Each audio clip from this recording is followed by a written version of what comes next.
Hello guys, my name is Vivek Kumar Sharma और मैं आप सभी का वीकेएस फॉर सिविल चैनल पे स्वागत करता हूँ एक बार फिर से। तो हम लोग करने वाले हैं हम लोगों ने, जैसे आप लोगों को पता है कि यूपीपीएससी के लिए हम लोगों ने एई जो ईएससी के जो है प्रीवियस ईयर क्वेश्चंस हैं उसकी सीरीज़ स्टार्ट की हुई है। तो हम लोग 2019 का जो पेपर है वो सॉल्व कर रहे थे, ठीक है ना। तो उसका ये जो है ये आज पार्ट थर्ड रिकॉर्ड करने वाले हैं हम लोग। ओके, तो चलिए शुरू करते हैं बिना टाइम वेस्ट किए। ओके, क्वेश्चन नंबर 72 तक हम लोगों ने कर लिया था, ठीक है। अब करने वाले हैं हम लोग क्वेश्चन नंबर 73। 73 को हम लोग क्या है कि बाद में करेंगे।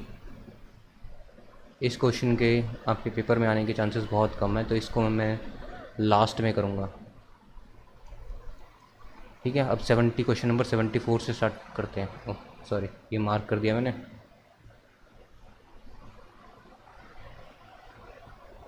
क्वेश्चन नंबर 74, फॉर फ्रिक्शनलेस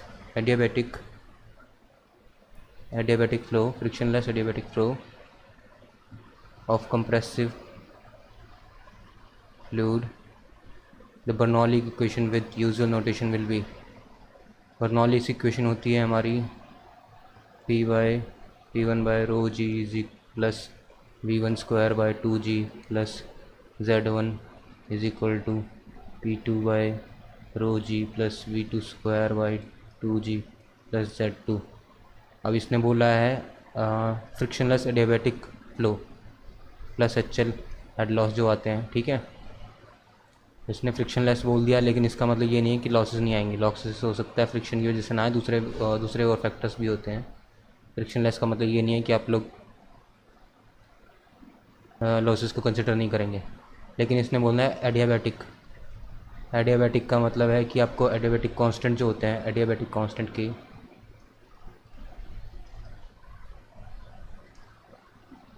उसके फैक्टर्स ज़रूर लेने हैं, ठीक है। तो इसका जो हमारा आंसर हो जाएगा वो हो जाएगा ये पार्ट ए।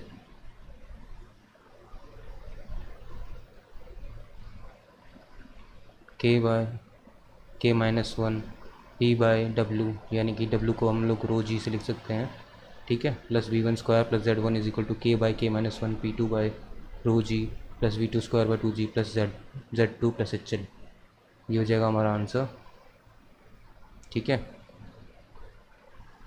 नेक्स्ट क्वेश्चन पे चलते हैं। The phenomena of generation of lift.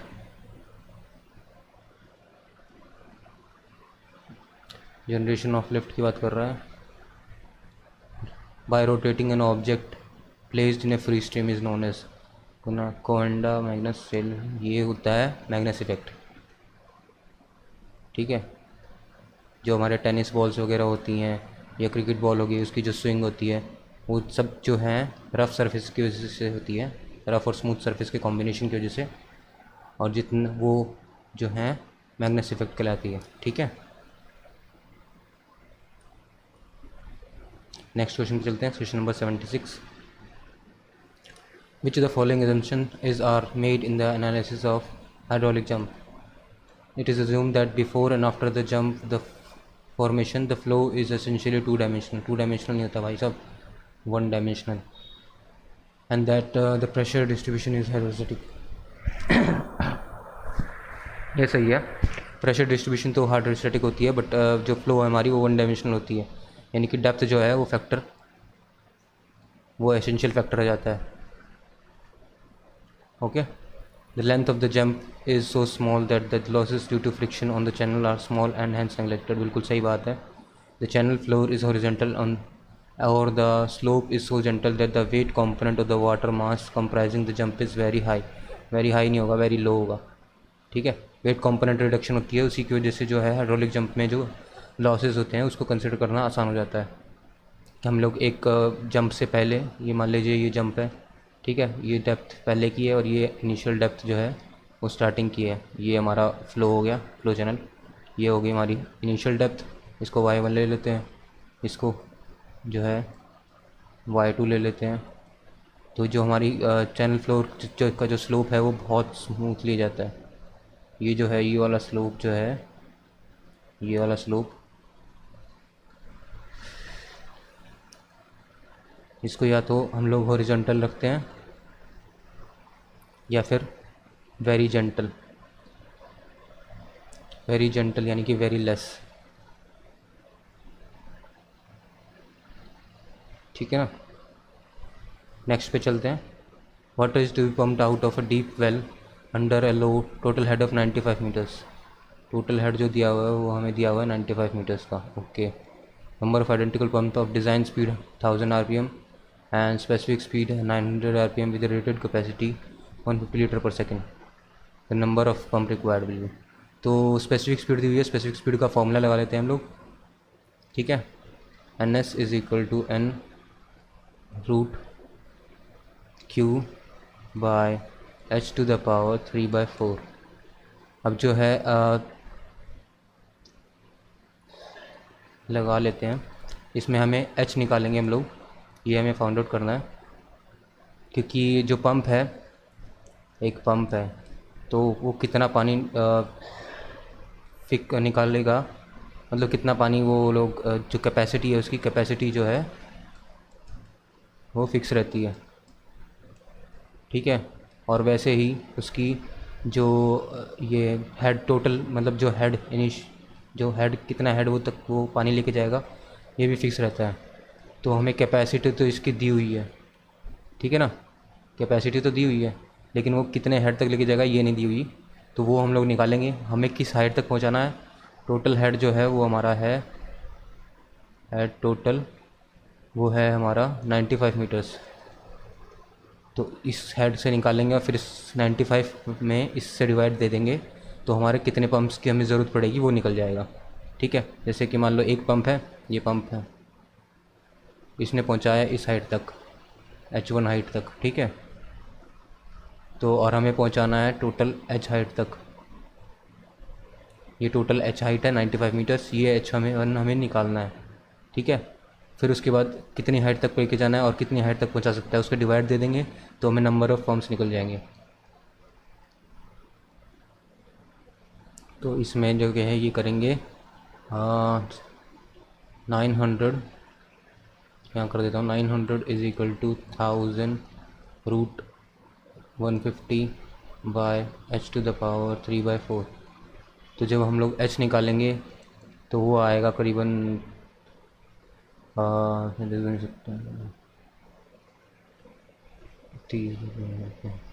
30 point कुछ के आसपास आना चाहिए मेरे ख्याल से, 31 के आसपास आ जाएगा, 30 या 31 के आसपास ही हो जाएगा।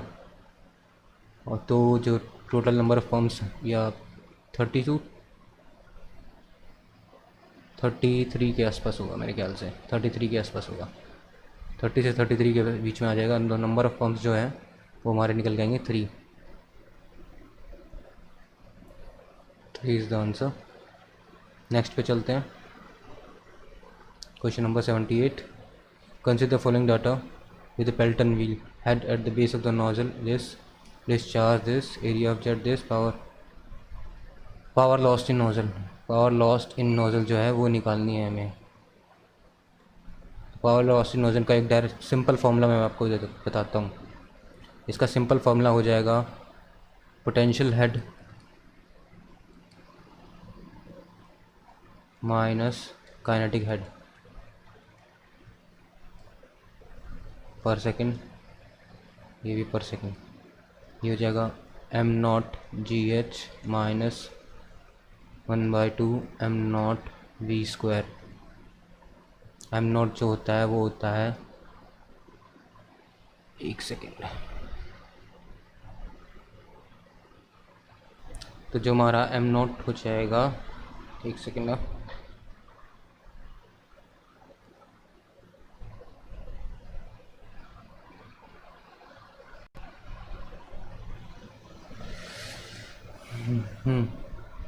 जो हमारा m0 होता है मास पर सेकेंड, और इसकी वैल्यू जो आती है वो होती है रो इंटू क्यू। मास सिंपल जैसे देख लेते हैं, डेंसिटी इज इक्वल टू होता है मास बाय वॉल्यूम, ठीक है। सो हम लोग मास निकालेंगे तो होता है डेंसिटी इंटू वॉल्यूम। अब हमें निकालना है मास पर सेकेंड, m0 जो है वो मास पर सेकेंड है, तो ये हो जाएगा रो वी बाय पर सेकेंड यानी कि रो क्यू। ठीक है ना, ऐसे ही करके समझ सकते हैं हम लोग।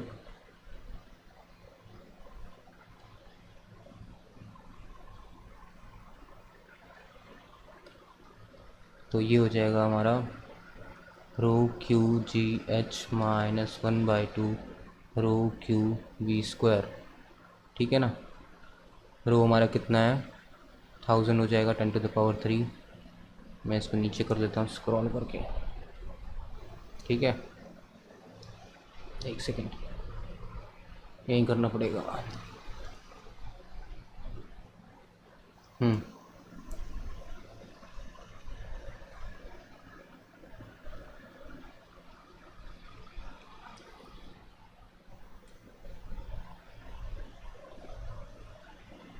इंटू डिस्चार्ज हमें दिया हुआ है 0.18 मीटर क्यूब पर सेकेंड। तो जी हो जाएगा हमारा 10 ले लेते हैं या 9.81 ले सकते हैं। एच हो जाएगा हमारा 32। ठीक है ना,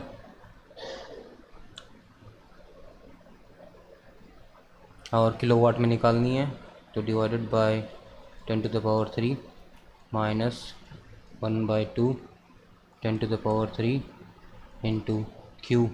क्यू इज़ 0.18 अगेन। और वी जो है वो नहीं दिया, अच्छा एरिया और डिस्चार्ज दिया हुआ है तो वो निकाल लेंगे। 0.18 डिवाइडेड बाय 7500 mm² दिया हुआ है, ये हो जाएगा 0.0075 मीटर स्क्वायर। ठीक है, तो ये हो जाएगा 0.0075 का होल स्क्वायर। ठीक है, तो जो हमारा आंसर आएगा क्वेश्चन नंबर 78 का बी 4.7 किलोवाट, दोनों को जब माइनस करेंगे तो ये आंसर आ जाएगा। अच्छा, इसमें भी 10⁻3 से डिवाइड करना पड़ेगा। ठीक है ना, किलोवाट में चेंज करने के लिए 10⁻3 से ये डिवाइड हो जाए, ये यहाँ से ख़त्म और फिर ये यहाँ से ख़त्म, इसी तरह हो जाएगा। ओके, इसको मैं मार्क कर देता हूँ 4.7 kilowatt is the answer. Next पे चलते हैं। Question number 79। A certain pool, a certain hydropower plant utilizes the flow as it occurs without any provision for storage। ये जो है ये है हमारी main important, without any provision for storage. इसका मतलब स्टोरेज नहीं हो रहा है, यानी कि डायरेक्ट फ्लो, पानी आ रहा है और बहता हुआ निकल रहा है और उसी में जो है यानी कि it is promise that defined minimum drive adapter flow is available. यानी कि मिनिमम फ्लो जो है कितनी हाइट तक जो है, इतनी तक तो डेप्थ जो है वो वाटर की जो है वो हमेशा हमेशा अवेलेबल है ही। इतनी तक डेप्थ जो है वो हमेशा अवेलेबल है। ड्राई वेदर फ्लो की बात कर रहा है, minimum dry weather flow is available. Such a plant is classified as, इस प्लांट को कहते हैं रन ऑफ रिवर प्लांट। पानी आ रहा है, बहता हुआ निकल रहा है, साथ के साथ हम लोग जो है हाइड्रो पावर का जनरेशन कर रहे हैं। ठीक है, इसको कहते हैं रन ऑफ रिवर प्लांट। इसमें स्टोरेज की कोई वो नहीं होती, नो स्टोरेज, यानी कि जो हमें रिजर्वायर होती है, रिजर्वायर उसकी ज़रूरत हमें नहीं पड़ती, इसकी ज़रूरत हमें नहीं पड़ती। ठीक है, तो इसको कहते हैं run of river plant. Next पे चलते हैं, question number 80। Two turbo generators each of capacity 25,000, ये कैपेसिटी है। The main word here is capacity. Have been install at a hydel power plant, the load, और यहाँ पर मेन वर्ड है load, on the hydel plant varies from 15,000 kilowatt to 40,000 kilowatt. The total installed capacity, total install capacity कितनी हो जाएगी भाई? दो हैं 25 हज़ार के, तो 50,000 हो गई, 50,000 kilowatt. And the load factor, load factor जो है वो होता है हमारा average load divided by peak load. Average load कितना है? ये हो जाएगा 15,000 प्लस 40,000 डिवाइडेड बाय 2, ये हो गया average load divided by peak load. कितना है हमारा? पीक है हमारा 40,000, तो ये हो जाएगा तकरीबन 55 55 27 दूनी 54 तो 27500 डिवाइडेड बाय 40,000, तो हमारा जो आंसर आएगा 80 का वो हो जाएगा ये 50,068.8। ठीक है। क्वेश्चन नंबर 81 पे चलते हैं। An airfoil is streamlined, एक सेकेंड, अब ये है streamlined as shown in figure because of the streamlining of the body the separation occur only at the extreme rear, यानी कि यहाँ पर जाकर कहीं सेपरेशन होगा। स्ट्रीमलाइन बॉडी है, पानी बहुत स्मूथली से यहाँ निकल के जाएगा। ठीक है। तो ये इसमें क्या, इस वाली स्ट्रीमलाइन बॉडी में होता क्या है, ड्रैग फॉर्मेशन बहुत कम होता है और बहुत कम, यानी कि प्रेशर ड्रैग जो है वो बहुत कम होता है। फिर उसके बाद वेग की जो यहाँ पर जो वेग बनते हैं, ऐसे ऐसे वेग जो ऐसे बनते हैं, उनकी फॉर्मेशन भी बहुत रिड्यूस हो जाएगी। तो हमारा आंसर ये हो जाएगा स्मॉल वेग and consequently small pressure drag.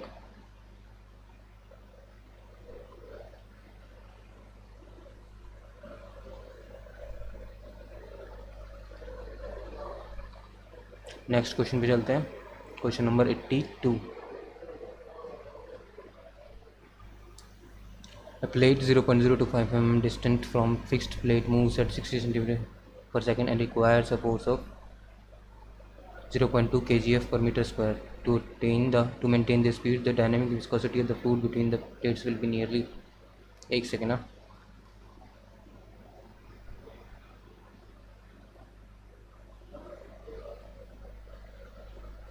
ठीक है, ओके।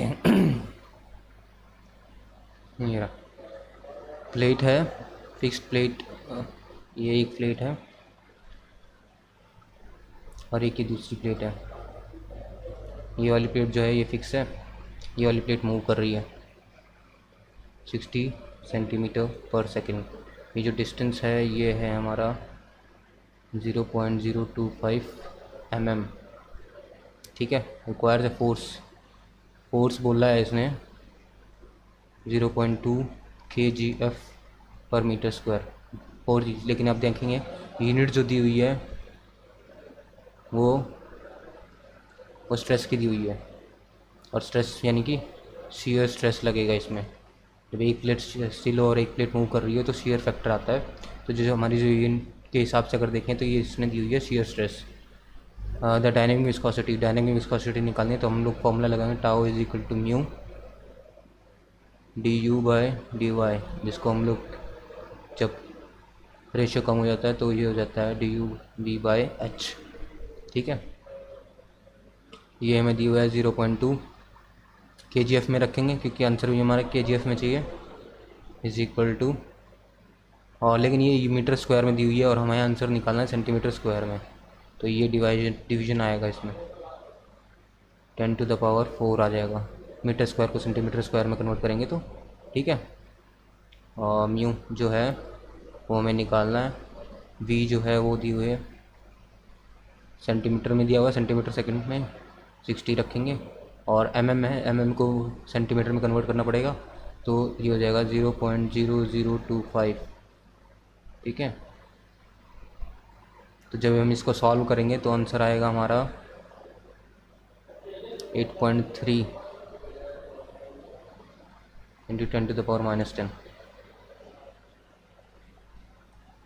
अब इस क्वेश्चन में 10⁻⁻10 सब में कॉमन है, तो आप लोगों को पावर की फ़िक्र ना करके सिर्फ वैल्यू निकालनी है किसी भी तरीके से। तो आपको पावर की फ़िक्र ना करते हुए निकालनी है और आपका आंसर आ जाएगा 8.3 7.4 ऐसे करके निकलेंगे जो भी हो। नेक्स्ट क्वेश्चन पे चलते हैं। Which of the following are component part of for an oil pressure governor in modern turbines. Governor की बात कर रहा है। Servometer, relay cylinder, oil sump, oil pump which is driven by belt connected to turbine, main shaft, draft tube. Governor में draft tube का कोई role नहीं होता, बाकी तीन हो जाएंगे आंसर 1 2 3। गवर्नर का जो काम होता है उसमें से ड्राफ्ट ट्यूब का कोई लेना देना नहीं होता। ये बस इतना भी अगर पता हो तो इस क्वेश्चन का आंसर आ जाएगा। ठीक है ना। ये जानने की ज़रूरत नहीं कि रिले सेंटर क्या होता है, ऑयल सम्प क्या होता है, ऑयल पंप कहाँ, मतलब गवर्नर के काम है, गवर्नर के ही होते हैं ये तीनों। ठीक है। नेक्स्ट क्वेश्चन पे चलते हैं। ड्राफ्ट ट्यूब तो पता ही होगा, ड्राफ्ट ट्यूब कैसी होती है। इस तरह से हमारी जो भी लास्ट में बिल्कुल एग्ज़िट पे लगी होती है, एग्ज़िट पे लगी होती है कुछ इस तरह से। गड़बड़ी हो गई।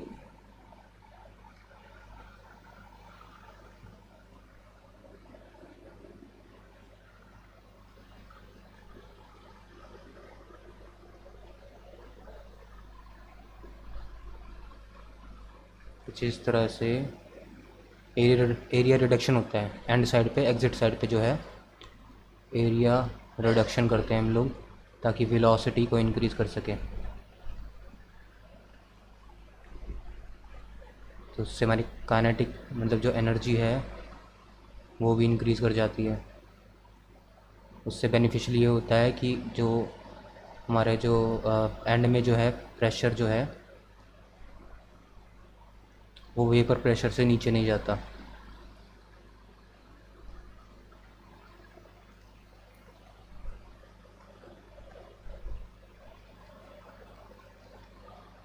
ये बेनिफिट होता है इसका।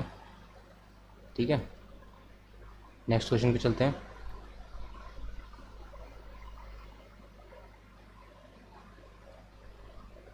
A double acting reciprocating pump having piston area 0.1 meter square, stroke 0.3 meter long, discharging 2.4 meters cube water per minute है। ठीक है। At 45 rpm through a height of 10 meters, the slip of the pump and power required to drive the pump। ठीक है। Slip होता है हमारा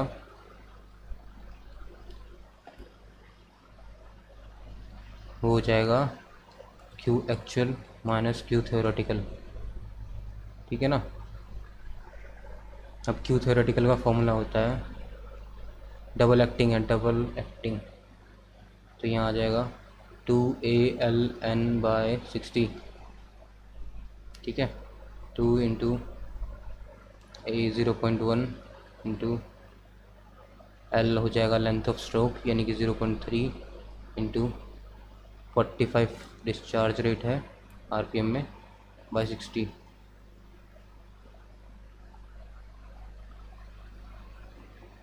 मैं pen change कर लेता हूँ। ठीक है। इसको यहाँ से डिलीट कर देते हैं।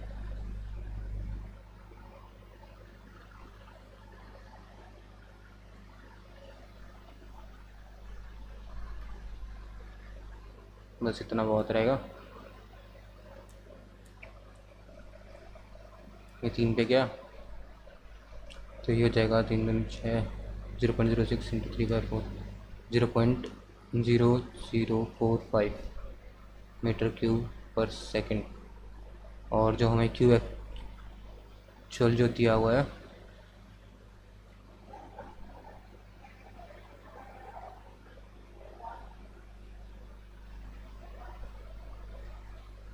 वो दिया हुआ है 2.4,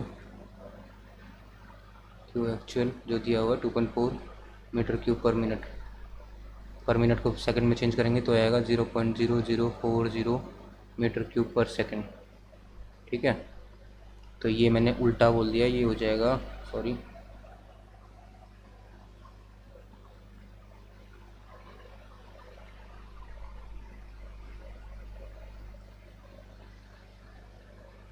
Q theoretical minus Q actual. ठीक है ना। ऑब्वियसली थ्योरेटिकल की वैल्यू ज़्यादा आएगी। ओके। तो जो हम दोनों को रिडक्शन करेंगे तो ये आ जाएगा 0.005। एक सेकेंड है, गड़बड़ हो गई।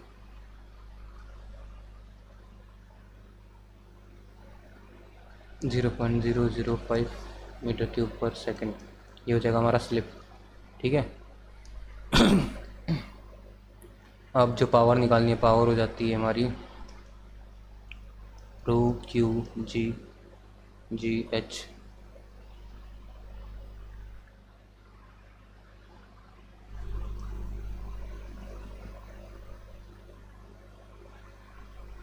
तो ये हो जाएगा 10⁻³ इंटू क्यू। क्यू जो है वो क्यू एक्चुअल लेंगे, यानी कि 0.0040 इंटू जी 10 ले लेते हैं। एच जो है वो है हमारा 10 मीटर्स। ठीक है, किलो वाट में निकालनी है तो 10⁻³ से डिवाइड, तो ये हो जाएगा हमारा, एक सेकंड कुछ गड़बड़ी होगी क्या।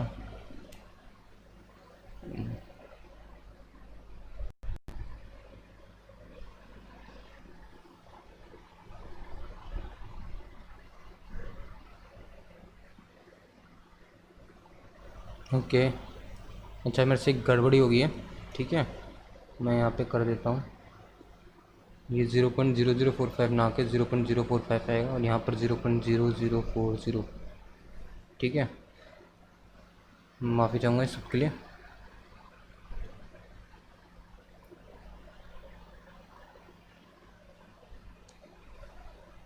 इसको भी मैं यहाँ से डिलीट करता हूँ। ठीक है ना, दोबारा से करते हैं हम लोग। ये हो जाएगा 10⁻³ इंटू क्यू हो जाएगा 0.045 इंटू 10 या 9.81। ठीक है, इंटू एच जो है वो 10 है, डिवाइडेड बाय 10⁻³ किलोवाट में चेंज करने के लिए। तो जब हम इसको करेंगे तब ये आ जाएगा 4.4 किलोवाट। तो जो हमारा आंसर होगा ये हो जाएगा सी।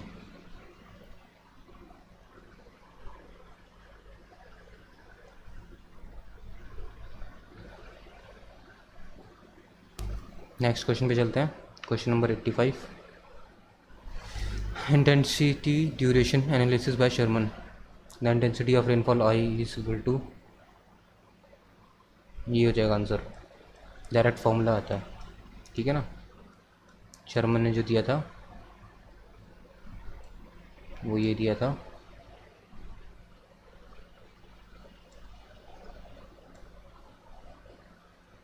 नेक्स्ट पे चलते हैं, question number 80। Which of the following points should be kept in mind while selecting site for a rain gauge station?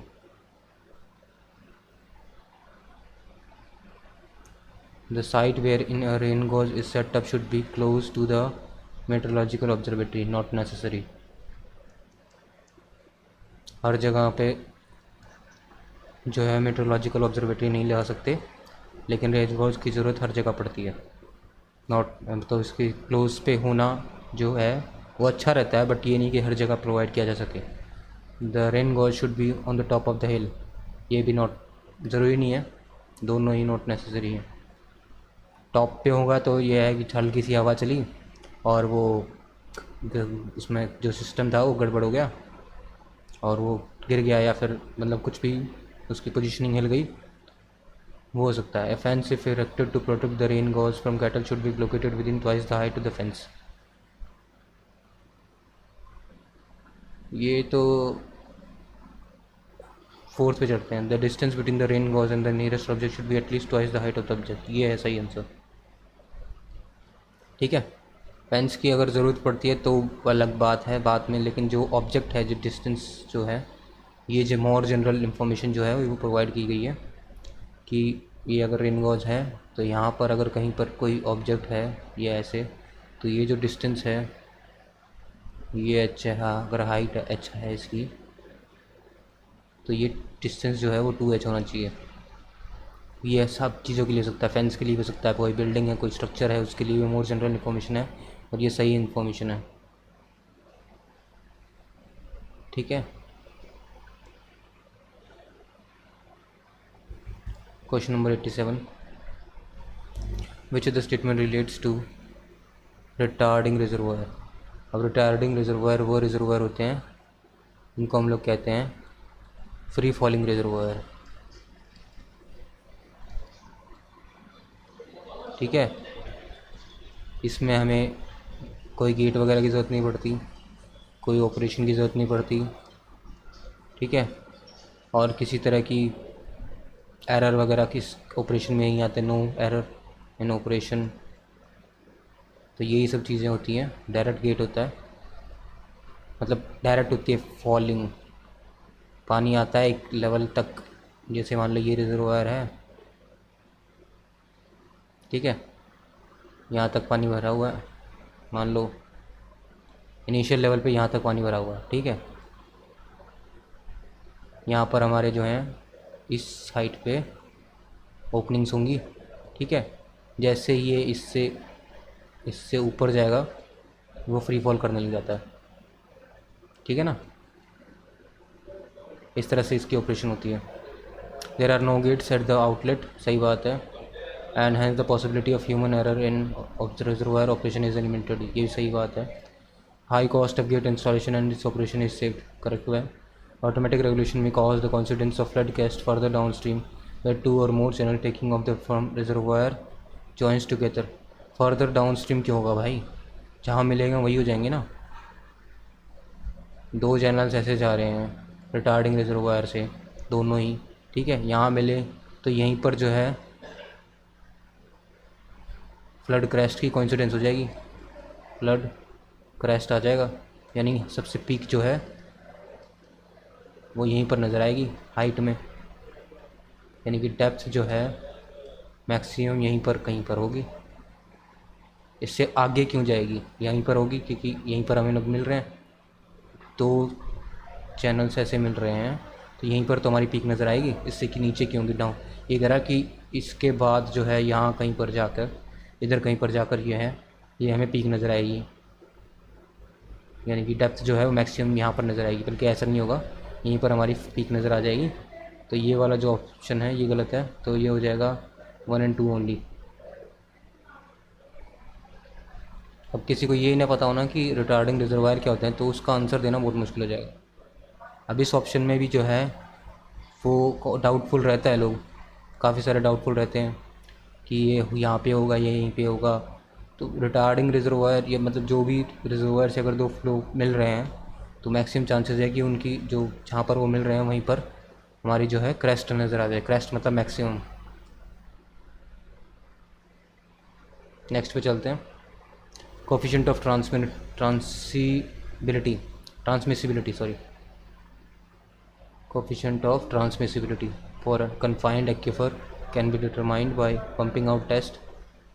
Direct formula होता है, ठीक है, Q/2.272 delta S. Direct formula होता है कोफिशिएंट ऑफ ट्रांसमिसिबिलिटी निकालने का, ट्रांसमिसिबिलिटी। नेक्स्ट पे चलते हैं। Question number 89। एक सेकेंड, कुछ गड़बड़ हो गई।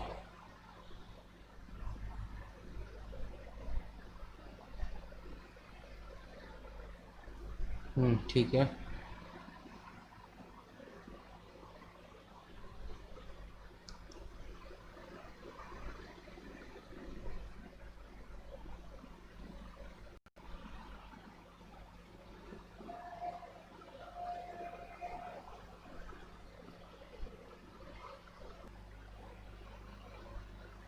ओके, क्वेश्चन नंबर 89 पे चलते हैं।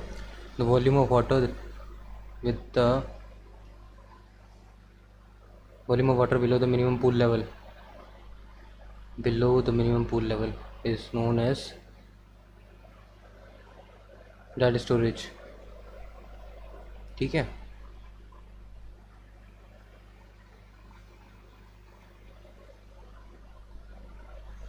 चार लेवल होते हैं, मतलब 3 लेवल होते हैं, ठीक है।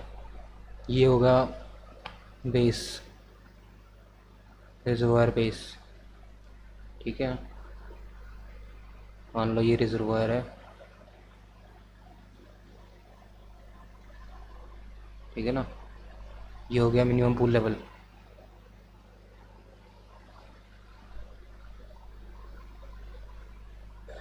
तो ये हो जाएगा हमारा डेड स्टोरेज। फिर यहाँ से एक सेकेंड दूसरा मैं लिखता हूँ। यहाँ से और यहाँ तक ये हो जाता है हमारा यूज़फुल स्टोरेज।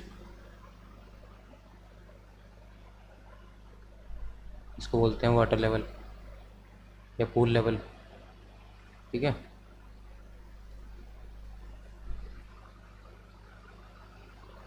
और ये हो जाता है मैक्सिमम हाइट ऑफ रिजर्वायर।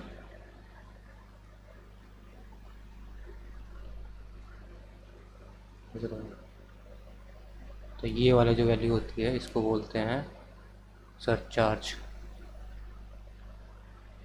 ठीक है ना, तीनों मैंने बता दिए, डेड स्टोरेज, यूज़फुल स्टोरेज और सरचार्ज स्टोरेज। नेक्स्ट पे चलते हैं, question number 90। Depending upon the source from which the water is drawn, depending upon the source from which the water is drawn, the flow irrigation can be subdivided into river, canal irrigation। सबसे पहले ये बात करते हैं flow irrigation कौन सा होता है। फ्लो इरिगेशन वो फ्लो इरिगेशन होता है जो कि जिसमें ग्रेविटी रोल प्ले करता है बाई ग्रेविटी। इसमें no pumping is done.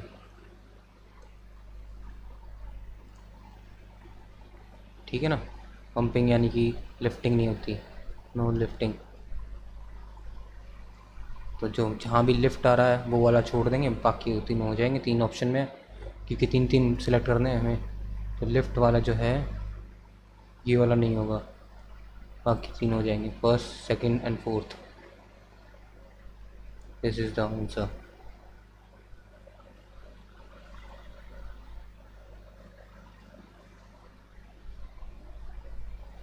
Next पे चलते हैं, question number 91। Root zone depth 2 meters, existing water content 5%, dry density this water loss 10%, plot of area plot. तो जो हमारा होता है रूट जोन डेप्थ वाला फॉर्मूला लगाते हैं हम, D W is equal to gamma by gamma W, capital D field capacity minus permanent wilting point. ठीक है ना, डी डब्ल्यू हमें कैसे निकालेंगे, water applied to soil divided by area float, यानी कि 500 डिवाइडेड बाई 1000।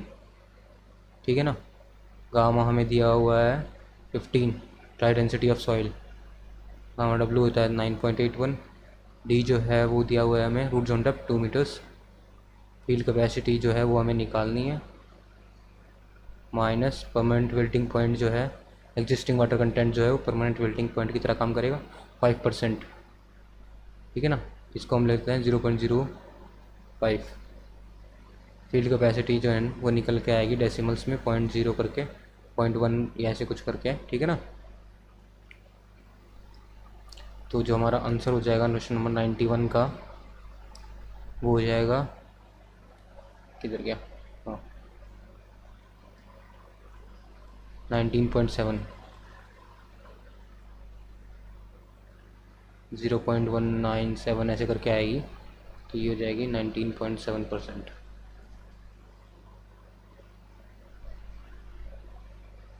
ठीक है, सॉरी गलती से इस पर कर दिया, 19.7।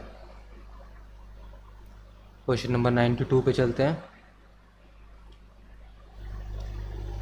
सोडियम एब्जॉर्प्शन रेशियो निकालना है हमें, एस का फॉर्मूला होता है Na के आयंस का concentration divided by root under Ca+2+ का कंसनट्रेशन प्लस Mg2+ का कंसनट्रेशन डिवाइडेड बाय 2। तो हो जाएगा 24 divided by root under 3.6 plus 2 divided by 2। ठीक है ना, इसको सॉल्व करेंगे तो हमारा आंसर आना चाहिए 14.3 के आसपास। हाँ 14.3 हो जाएगा आंसर।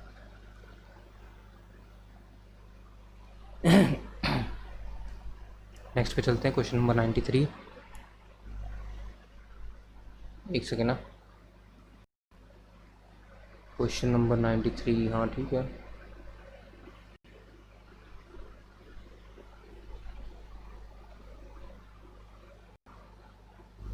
ओके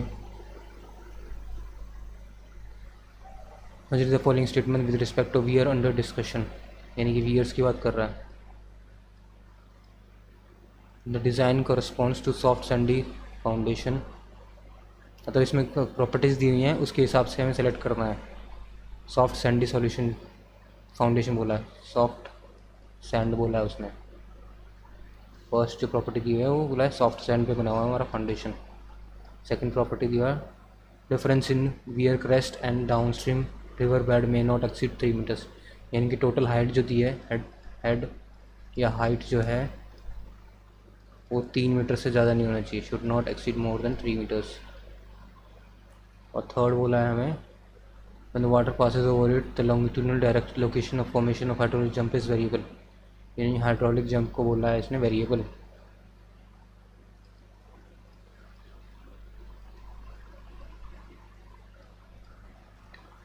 सबसे पहला ऑप्शन है vertical drop wear. Vertical drop wear में तो हाइड्रोलिक जंप की लोकेशन फिक्स रहेगी। फिर मैसनरी और कंक्रीट स्लोपिंग वियर, ये तीनों की प्रॉपर्टीज़ का फिक्स फुलफिल करता है। आगे भी देख लेते हैं स्लोपिंग स्टोन वियर और पैराबोलिक वियर, भाग नहीं, यही आंसर हो जाएगा हमारा।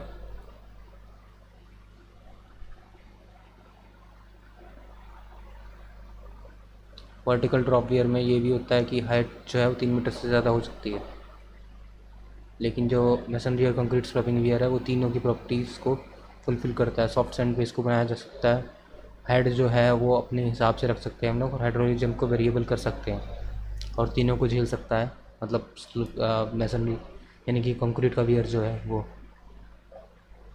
नेक्स्ट पे चलते हैं मित्राज एक्सपेंशन, यानी ट्रांजिशन जो है मित्राज ट्रांजिशन, यानी ऐसा कुछ रहेगा।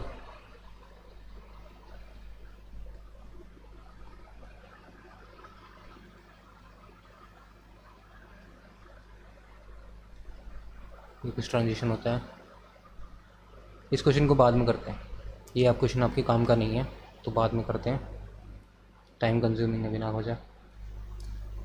ठीक है। L 50 meters A this के average annual rainfall for which the system has been designed will be,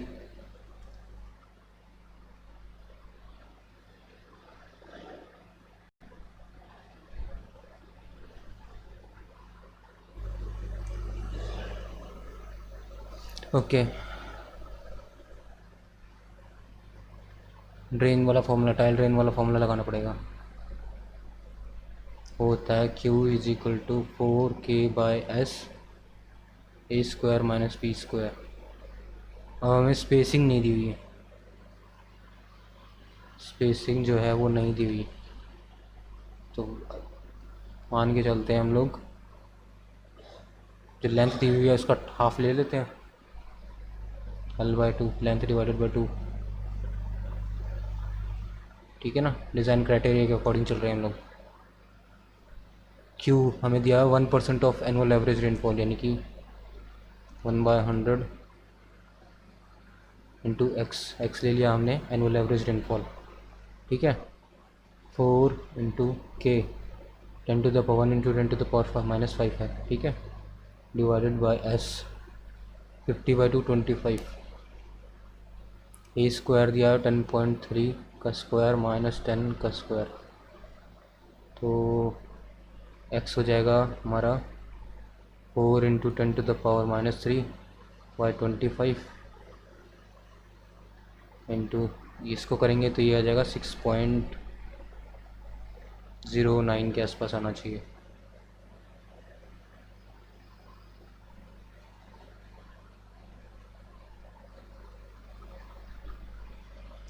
तो ये हो जाएगा हमारा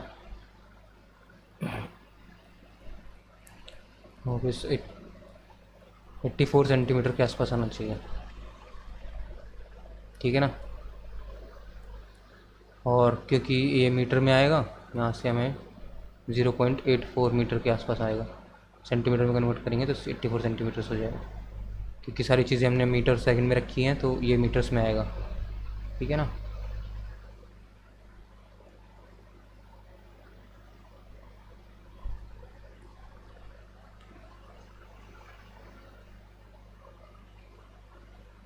क्वेश्चन नंबर 96 पे चलते हैं. The purpose of constructing groyne is to expand a river channel to improve its depth, encourage maintaining, train the flow along a certain course.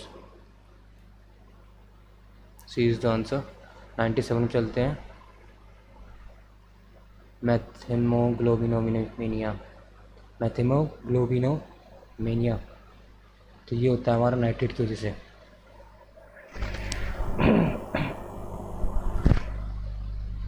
Nitrate की वजह से होता है ये प्रॉब्लम. इन्फेंट मैथिनोमिनम. अरे पता नहीं क्या बोला भी नहीं जा रहा. 98 पे चलते हैं. Question number 98. Theoretical profile of dam. Permissible value of compressive stress 350 tonne per metre square. Specific gravity जो है वो 2.4. Uplift coefficient 0.6. Gamma 1. Height and base width.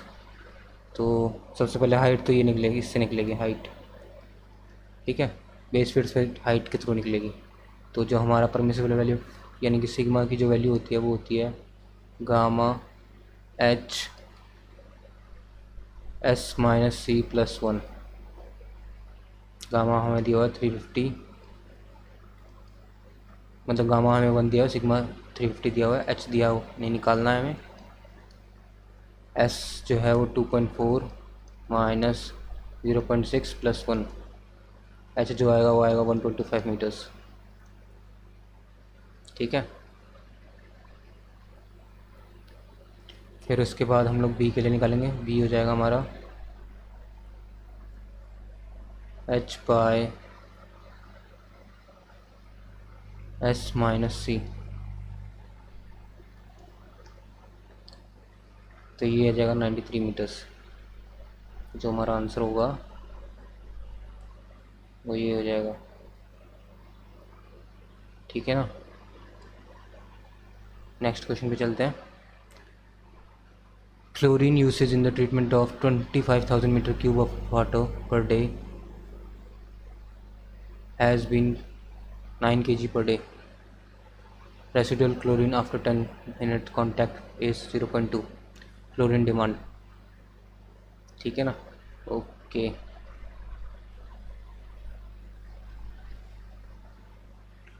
पहले की तो ये निकालते हैं कि क्लोरीन यूज़ कितना हुआ. क्लोरीन यूज़, ठीक है, या यूज्ड.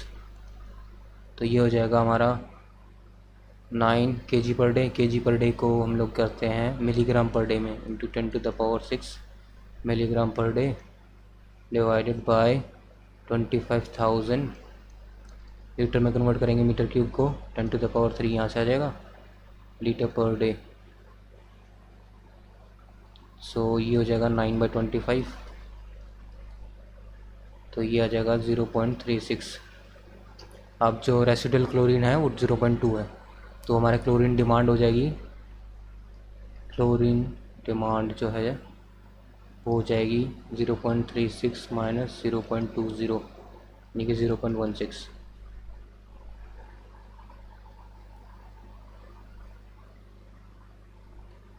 नेक्स्ट पे चलते हैं. Question number 100.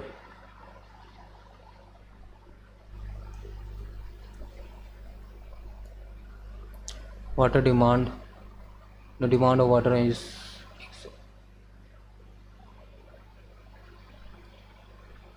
demand of water is 150 liter per head per day in a city of 1 lakh population. The factor of safety is taken as 1.5. Detention time 4 hour. Overflow rate 20,000 liter per day per meter square. Area of 3 meter depth. Delimitation time as per surface loading conditions will be okay. तो हमें जब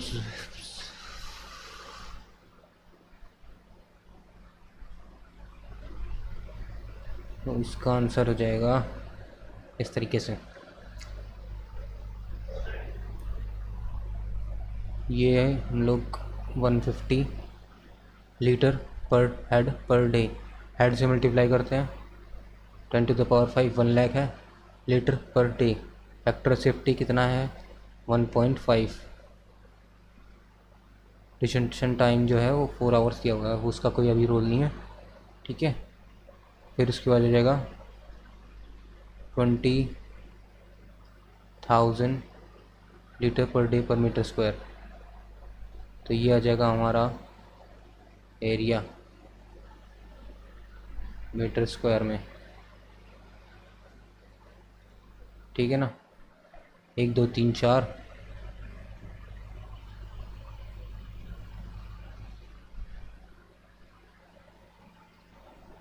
150 into 1.5 15 into 2, तो ये हो जाएगा 2250 divided by 2, 1125 metre square.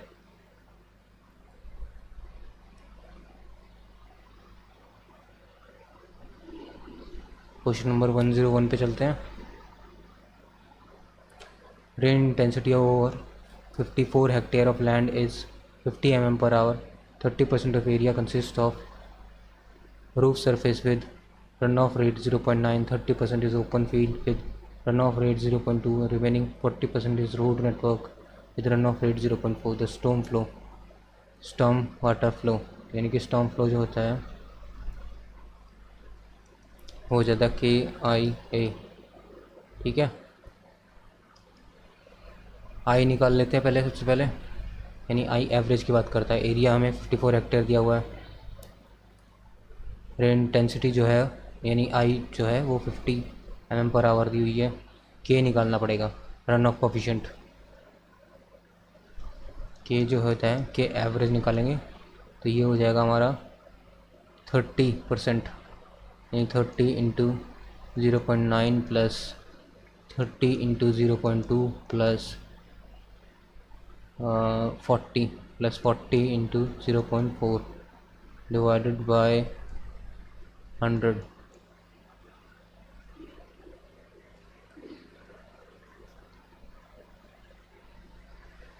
तो ये हो जाएगा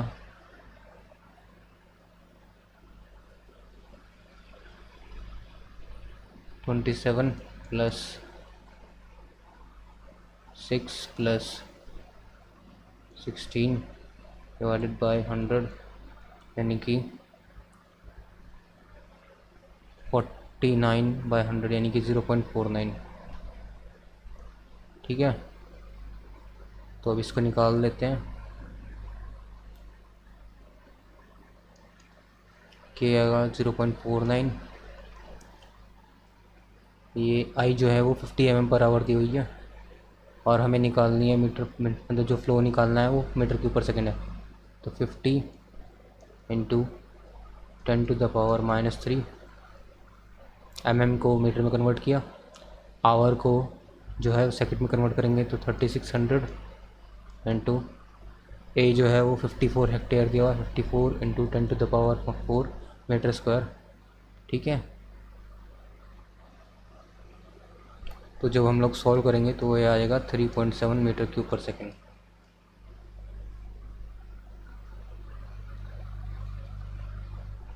this is going to the answer. Next पे चलते हैं 102। Critical DO deficit occurs in which of the following. Zone of active decomposition, जहाँ पे डिकम्पोजिशन सबसे ज़्यादा हो रही है वहीं पर तो सबसे ज़्यादा DO डेफिसिट नज़र आएगा, यानी DO की कमी सबसे ज़्यादा वहीं पर तो होगी।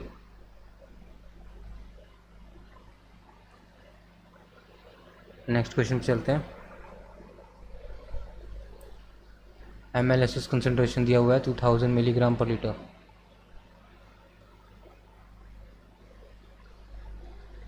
फिर sludge volume after 30 minutes settling 1000 ml of, यानी 1000 ml यानी कि 1 लीटर हो जाएगा, इज़ 176 ml, ठीक है। स्लज डेंसिटी इंडेक्स, तो SDI जो होता है वो होता है 100/SVI। SVI हो जाता है वो होता है स्लज सेटल्ड, यानी कि settled sludge divided by MLS concentration. अब सेटल्ड स्लज जो है वो ml में होना चाहिए और MLS जो है वो ग्राम में होना चाहिए। तो ये हो जाएगा 176 डिवाइडेड बाई 2000 मिलीग्राम है, तो ग्राम में कन्वर्ट करेंगे तो 2 हो जाएगा, तो ये हो जाएगा 88। 100/88 करेंगे तो तकरीबन आंसर आएगा हमारा 1.14।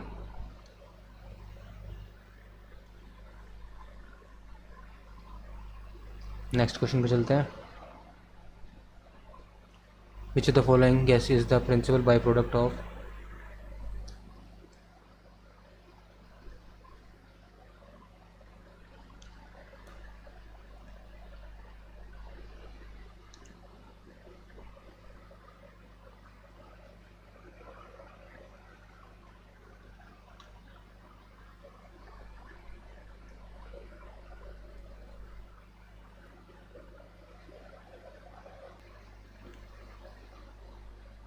ओके नेक्स्ट क्वेश्चन पे चलते हैं। ठीक है, कुछ इश्यूज आ रहे हैं बार बार। Which one of the following gases is the principal by product of anaerobic decomposition of organic waste, organic content in waste water? Methane. Principal by product जो है वो यही होता है, बाकी सारे जो हैं वो सेकेंडरी आते हैं। नेक्स्ट क्वेश्चन पे चलते हैं।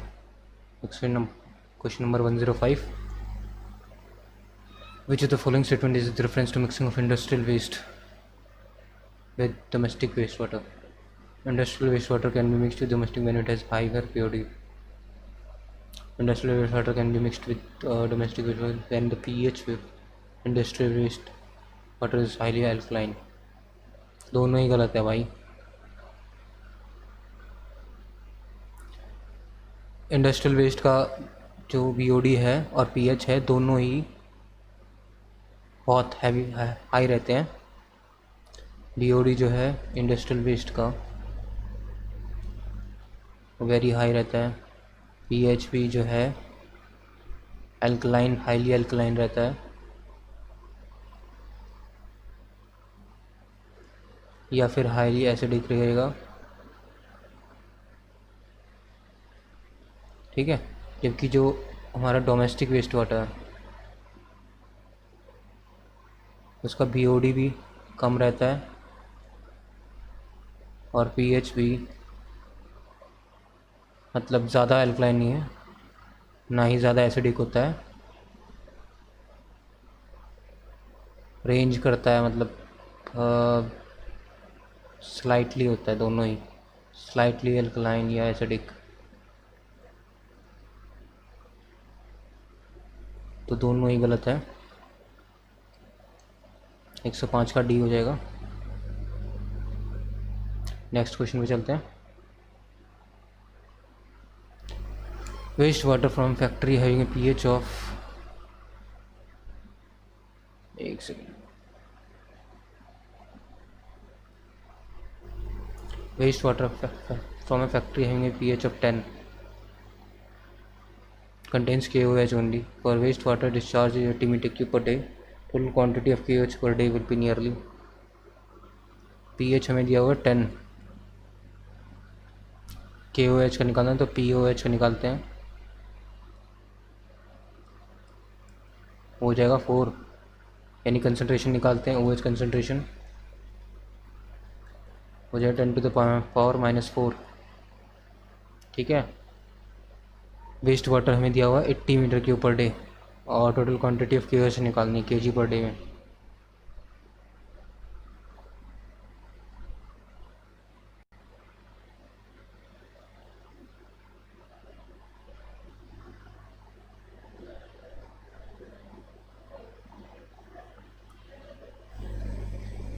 ओके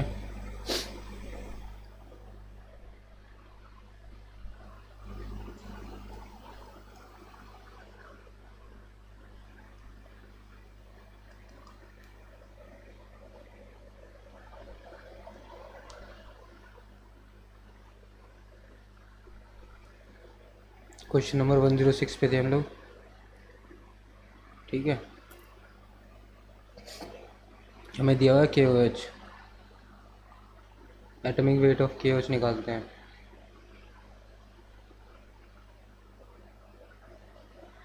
हो जाएगा हमारा 39 K का, 16 O का, 1 H का, 56 मिलीग्राम पर लीटर। ये हमारी हो जाएगी कंसंट्रेशन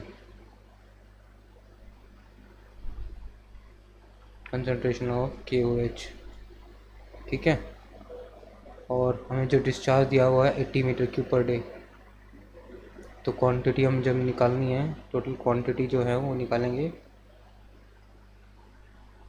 वो हो जाएगा डिस्चार्ज इंटू कंसनट्रेशन, यानी 80 इंटू 56 मिलीग्राम को केजी में कन्वर्ट करेंगे 10⁻⁻6 डिवाइडेड बाय लीटर को मीटर क्यूब में कन्वर्ट करेंगे 10⁻⁻3। तो जो हमारा आंसर आएगा वो आएगा 4.5 kg पर डे। ये हो जाएगा।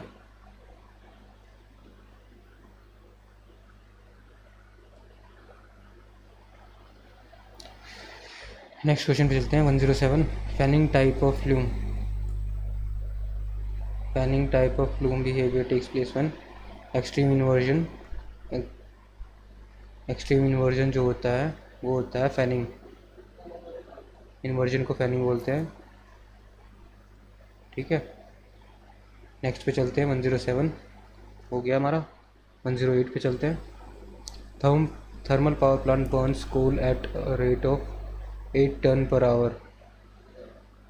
कोल has sulphur content of 4.5%। Rate of emission of SO2। ये अच्छा क्वेश्चन है।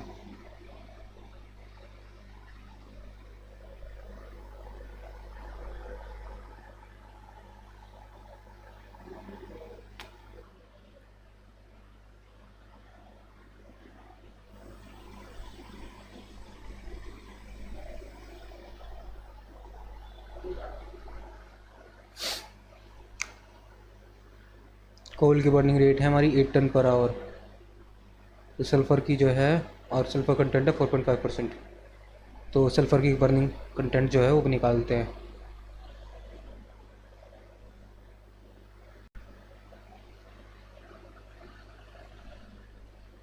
तो ये हो जाएगा हमारा, एक सेकेंड,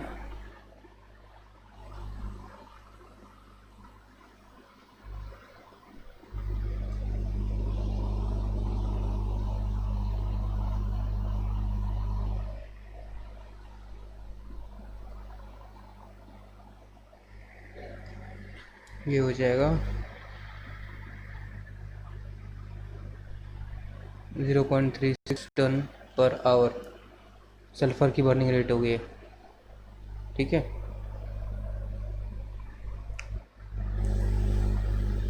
अब जो है हमारा जो SO2 का बताना है हमें, ये सिर्फ सल्फ़र का है, S का ये।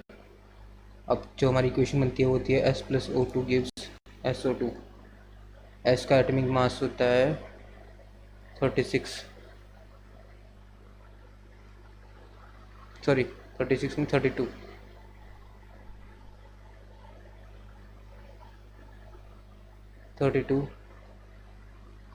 और O का भी, O2 का हो जाएगा फिर से 32, जिसमें देंगे ये 64, यानी कि 32 grams of sulphur when combines with 32 grams of oxygen, यानी O2 gives 64 grams of SO2।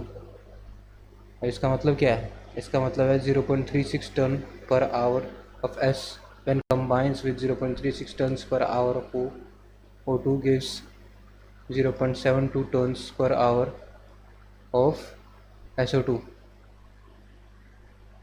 ये आ गया हमारा आंसर। अब हमें निकालनी है ग्राम्स पर सेकेंड। 0.72 टन्स को केजी में कन्वर्ट करेंगे तो 10⁻³ इंटू, फिर केजी को ग्राम में करेंगे फिर से 10⁻³ डिवाइडेड बाय आवर्स को सेकंड में कन्वर्ट करेंगे, तो ये हो जाएगा 3600। एक ये यहाँ से डेसिमल हट गया,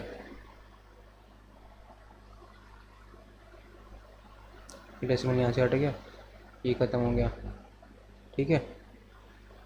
ये हो जाएगा, फिर ये 2 डेसिमल, 2 ज़ीरो ये से ख़त्म, 2 ज़ीरो यहाँ से ख़त्म, ये हो जाएगा 200 ग्राम्स पर second.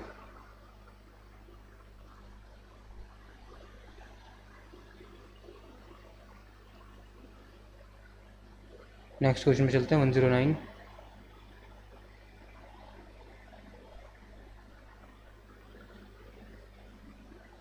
The property of clay by virtue of which they regain, if left alone for a time, a part of strength lost। regain strength lost due to remolding at unaltered moisture content. Thixotropic.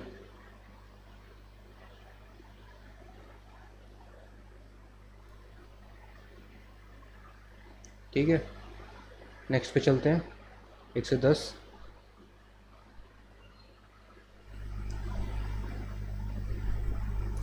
Plasticity limit and liquid limit are 30%, 42%. Percentage change in from liquid limit to dry state is 35% of dry volume. Similarly, volume change from plastic limit to dry state is for 22% of dry volume. The shrinkage ratio.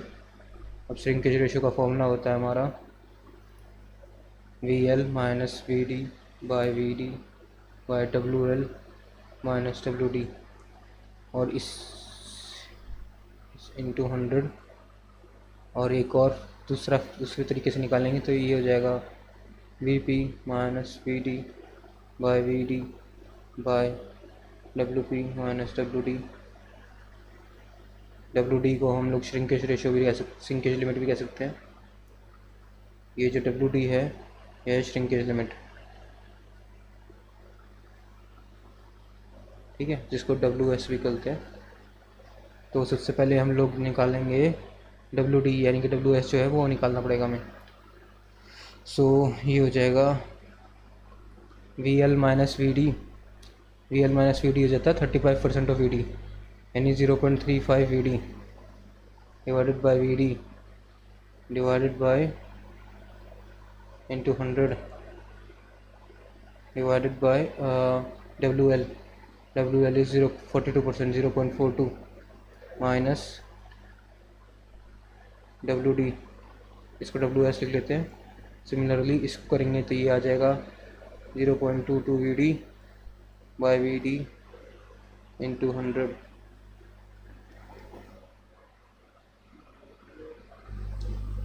ठीक है,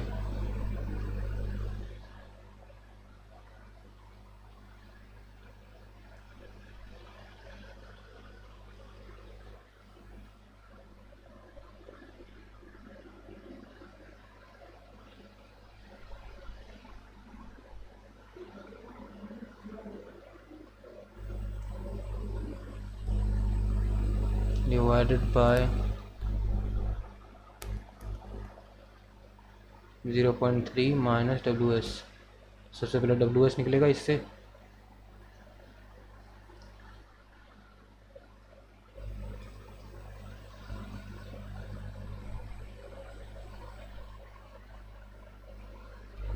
यहाँ से सबसे पहले WS निकलेगा,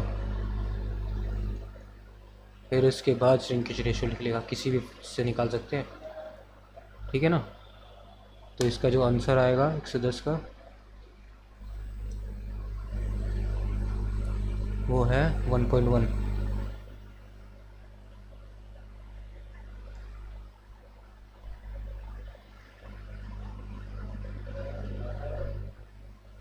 ठीक है ना, नेक्स्ट पे चलते हैं. The ratio of given volume change in soil express dry volume corresponding change in water content. वही श्रिंकेज रेशियो ही तो होता है, जो भी पिछला क्वेश्चन करा वो यही तो करा था.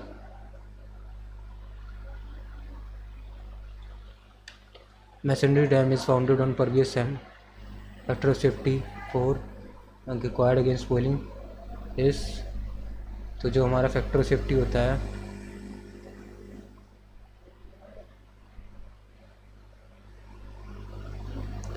होता है IC बाई I. IC होता है G-1 बाय 1 प्लस E. इसको हम इस तरह लिख सकते हैं G-1 इंटू 1 माइनस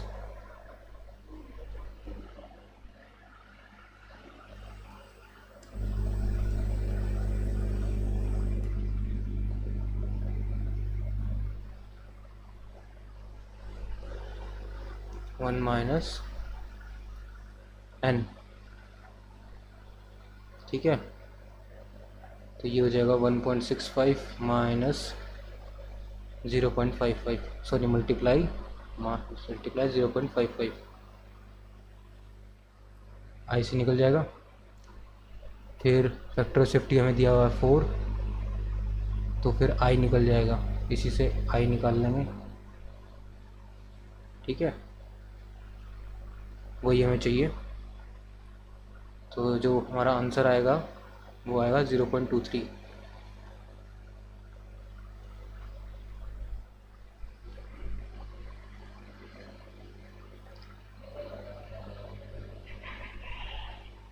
जो हमारा आई सी तकरीबन आएगा 0.9 के आसपास आना चाहिए, 0.9 या 0.92। ठीक है, इतना कहीं बनाएगा, आई जो है फिर 0.23 आ जाएगा।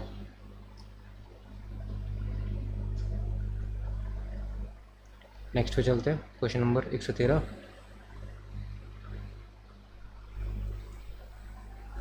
Liquid limit, plastic limit 60% and 30%, saturated unit weight 19 kilometre per metre cube, water table at this, undrained shear strength of soil will be nearly।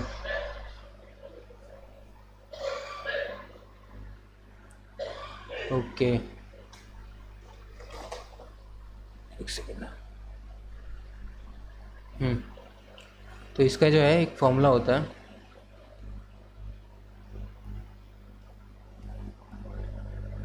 अनड्रेन्ड shear strength को अगर हम लोग सी से लिखते हैं, सी यू से, तो फॉर्मूला होता है C U by sigma bar is equal to 0.11 plus 0.0037 I P.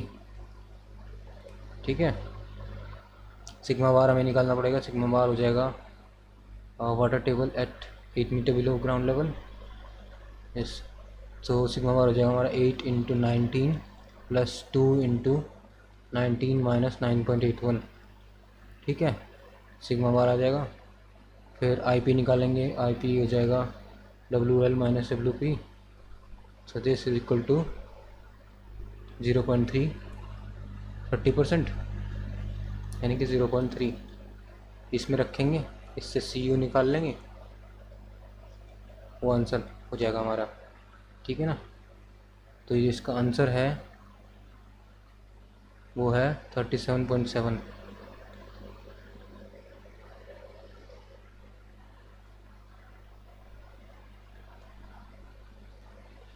Kilonewton पर metre square.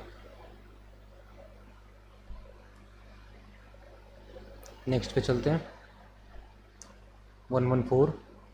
A 6 meter high retaining wall with vertical back has back this total active earth pressure। अब इसमें K vertical दिया हुआ है और K horizontal दिया हुआ है, तो सबसे पहले P हॉरिजॉन्टल निकालते हैं, तो वो होता है 1/2 K horizontal into H square. फिर P वर्टिकल निकालेंगे तो 1/2 K वर्टिकल एच स्क्वायर। ठीक है, फिर जो हमारा टोटल निकालना है पी टोटल या रिजल्टेंट जिसको बोलते हैं, तो हो जाएगा पी एच का स्क्वायर प्लस पी वी का स्क्वायर अंडर रूट में, तो इस तरह से निकाल लेंगे। ठीक है, एच है हमारा 6 मीटर्स, तो जो हमारा, एक सेकेंड ना,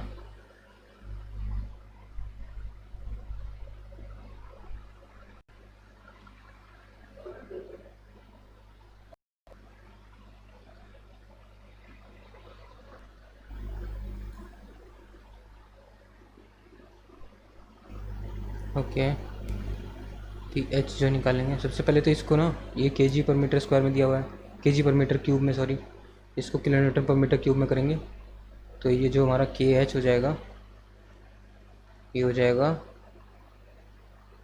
7.6 किलोन्यूटन पर मीटर क्यूब, और ऐसे ही के वी जो हो जाएगा वो हो जाएगा 1 किलोन्यूटन पर मीटर क्यूब। तो इसको जो हम निकालेंगे, कैलकुलेट करेंगे, तो ये आ जाएगा 136.8 किलोन्यूटन पर मीटर, और इसको निकालेंगे तो ये आ जाएगा 18 किलोन्यूटन पर मीटर। फिर जब टोटल निकालेंगे इस तरीके से, तो हमारा जो आंसर आएगा वो आएगा 138 किलोमीटर पर मीटर, 136.8।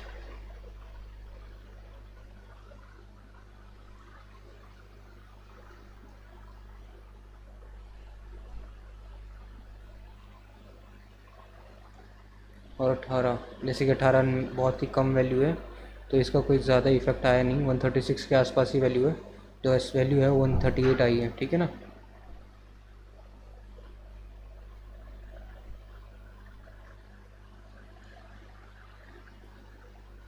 नेक्स्ट पे चलते हैं। 115, vertical stress at any point at a radial distance r, this Bossinus influence factor Kb, Westergaard influence factor Kw should be almost same। 1.54 पे होते हैं भाई, 1.5 is the answer।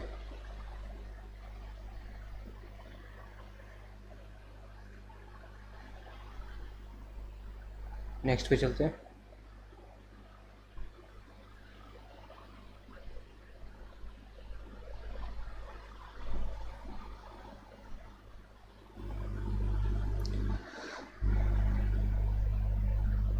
Strip footing with pace this, okay, ये question जो है ये छोड़ने वाला और लास्ट में करने वाला क्वेश्चन।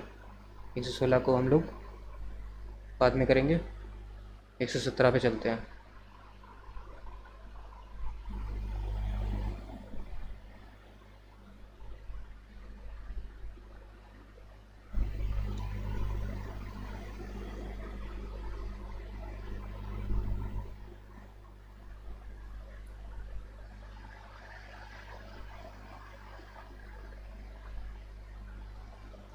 वन 1.54 कुछ गड़बड़ी हो रही है इसमें।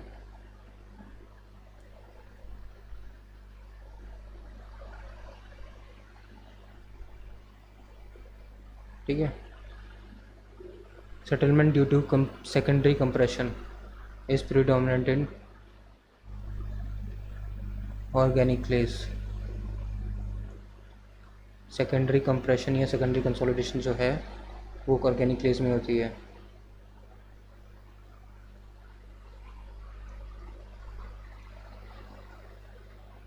इसको बोलते हैं पार्टिकल रीअरेंजमेंट सेटलमेंट।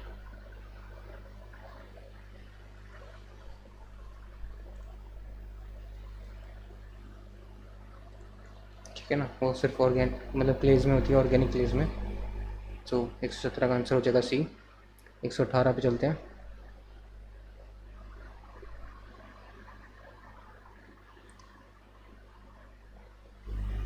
से foundation time strength of 12 metre square, shear strength इतनी दी हुई है, यूनिट वेट इतना दिया हुआ है, ग्राउंड कैरी से सरचार्ज ये है, factor of safety 1.2 and see this safe depth of foundation.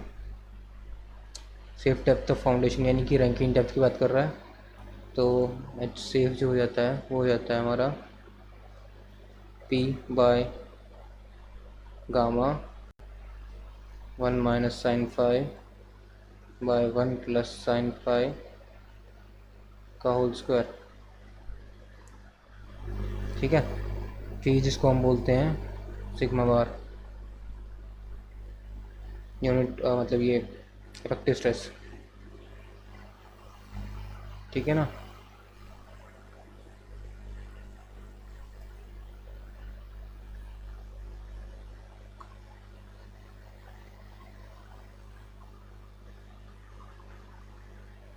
Sorry sorry sorry, एक सेकेंड ना।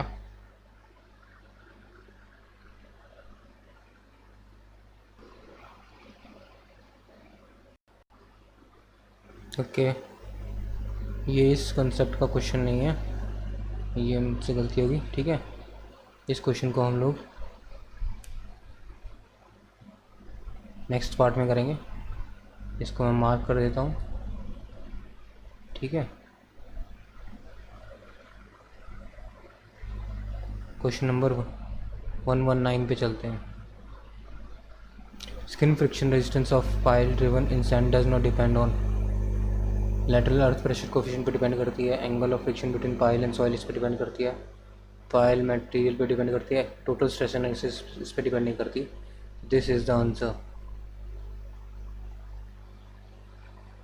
ठीक है,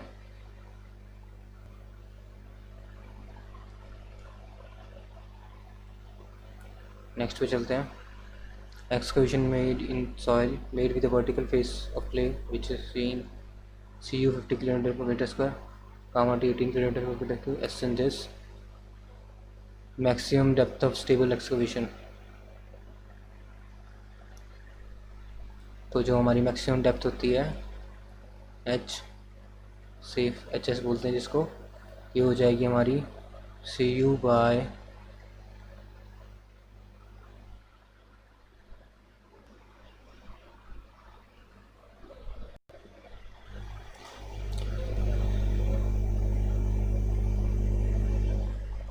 जो हमारा एच सेफ हो जाएगा हो जाता है C U by gamma S N. Factor safety दी हुई नहीं हुई, फैक्टर सेफ्टी को जो है वो 1 लेते हैं, ठीक है। तो ये हो जाएगा 50 डिवाइडेड बाय 18 इंटू 0.26 इंटू 1, तो ये हो जाएगा तकरीबन 10.6 के आसपास आ जाना चाहिए आंसर, 10.6 मीटर्स, ठीक है।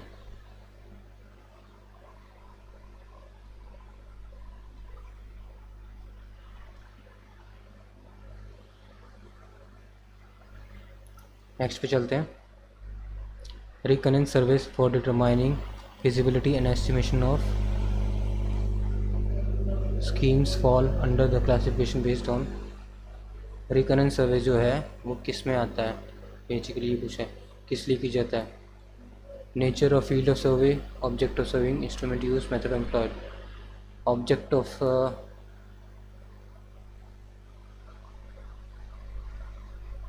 for determining the estimation of scheme falls under the category based on, ये हो जाता है ऑब्जेक्ट ऑफ सर्वेइंग के अंदर। मतलब रिकनेक्ट सर्वे जो है वो इस चीज़ पे डिपेंड करता है कि हमारा ऑब्जेक्ट जो हम लोग सर्वेइंग करने वाले हैं उसका रीज़न क्या है, क्यों कर रहे हैं हम लोग, ठीक है। Question number 122। चलिए बी के लिए ना इतना ही करते हैं, बाकी नेक्स्ट वीडियो में करेंगे, नेक्स्ट पार्ट में। बाकी जितने क्वेश्चंस रह गए हैं और जो क्वेश्चन हमने छोड़े हैं वो सभी हम लोग नेक्स्ट पार्ट में डिस्कस करेंगे, ओके। और प्लीज़ लाइक शेयर सब्सक्राइब कर देना यार, ठीक है। भूल मत जाना, याद से कर देना, ठीक है। Bye bye.